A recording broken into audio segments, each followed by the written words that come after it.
So for example 2, we have Nick and Melissa who are married taxpayers filing jointly.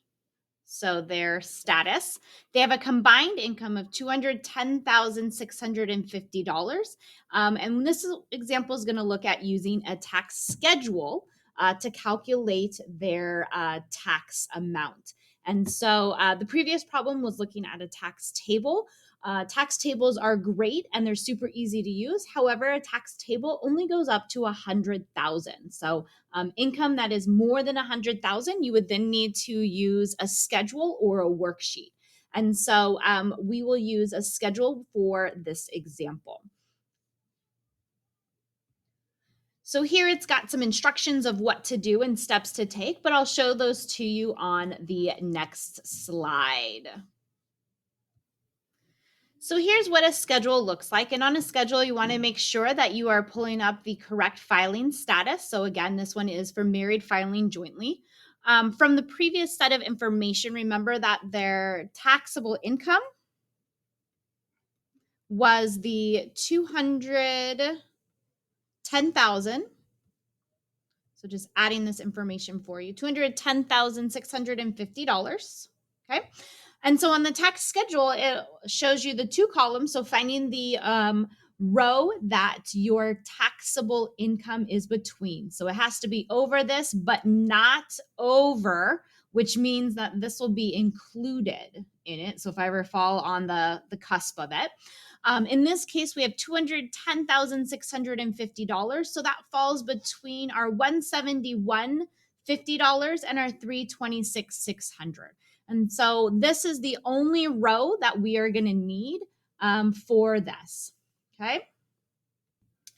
So the best way to think of a schedule is actually to go backwards. I always tell students going backwards is the best thing. So after you find the row, the first thing that you want to do is you want to take the tax income, the 210,650.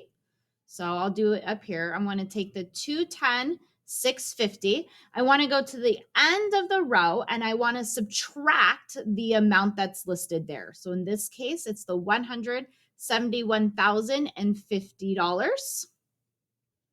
So that gives us a dollar amount of $39,600. Now remember, we have a progressive tax. So it is only this portion, the portion of the income that is above the $171,050. It's only that portion that is being taxed at 24%. So what I'm going to do is I'm going to take that $39,600 and I'm going to multiply it by 24%. So again, 0.24. And that gives us a dollar amount of $9,504. Now, this is our tax liability only for this tax portion that's at 24%. The other parts of our income are taxed at 10%, 12%, and 22%. So again, this 9,504 is our tax amount at that 24%. So now what you do, again, going backwards, the next step would be to take that dollar amount, the $9,504, and go ahead and add the amount that's next to it. So we're going to be taking this $9,504 and we're going to go ahead and add $29,211. And that gives us a grand total of $38,715. This is our tax liability, or I should say, this is Nick and Melissa's tax liability.